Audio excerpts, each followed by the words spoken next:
Hey, happy week 15. So for this week's live report, which is going to be graded as 2FA4, you are going to need to choose something to critique.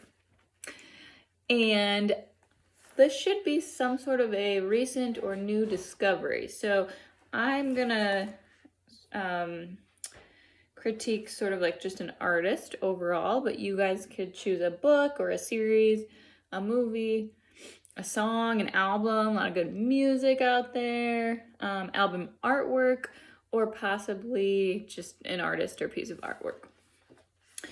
So the directions are on the template, but I'm going to walk through mine. So I'm going to be critiquing David Hockney's work, and he's not necessarily a new discovery for me, but he's definitely a more recent rediscovery for me. So I have a lot of books, but this book is one that I've recently picked back up. So just to describe his work a little bit, his earlier work was very formal,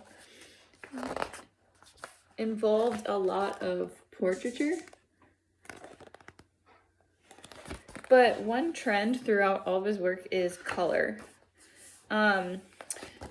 Seems like his older work and maybe what he's most famous for is very neat and very, like I said before, formal. But his studies and his more recent work has shown to be a little bit more playful in terms of like line quality, but his color definitely remained the same throughout the years. He's been doing, I guess, his more recent work, he does a lot of work on like iPads too, so like some digital stuff and digital collaging. But yeah, a lot of play with like line quality, which is basically like the type of line you use. So that's a little description for you. Got some art terms in there. In terms of like interpreting his work, I think like improvisation is a good place to start for a theme. And I only say that because of this very like wacky, sort of surreal in terms of like landscapes or environments. It seems like it is very gestural. So to explain that further in terms of how he approaches his process, it seems to be very much like a thought comes into his head and then he puts a mark on paper. So that time between your thought and then your mark on paper is very short. That's what I mean by improv or gestural. But there's also a lot of movement in his work. So to me, that sort of symbolizes a very whimsical feel. So not necessarily dreary, but really capturing the moment. So like whatever he's looking at, whether that's a landscape or a portrait or a person, sort of portraying how he's feeling in the moment. And to evaluate his work, I would say it's definitely successful. I think it really is poetic in terms of like where he is in his life, what he's feeling, maybe his age, what he's seen.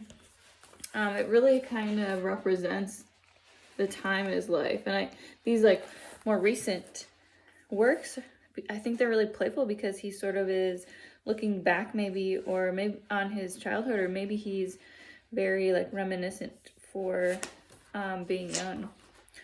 But also maybe he's just sort of come full circle in his thought process. So yeah, I do think for sure successful. I think he pushes boundaries in terms of like how much you can capture in a single mark. This is a good example of that. So I think very successful in terms of how he can, capture that feeling in color and in line quality. I would definitely recommend 10 out of 10. Look into David Hockney's work. He's a very cute little old man too, with round glasses. When you look him up, you'll see. All right, cool. Well, that's a little, there's a portrait. self-portrait. So that is just a little example of what I need from you guys in terms of your live reports this week. But other than that, I'm doing good. I am ahead of the game for my planning this week, which is great. I'm gonna sit down and do a little artwork tonight, and I'll be up bright and early to hang with you guys tomorrow and count down the days until break. So I think my stress levels are good.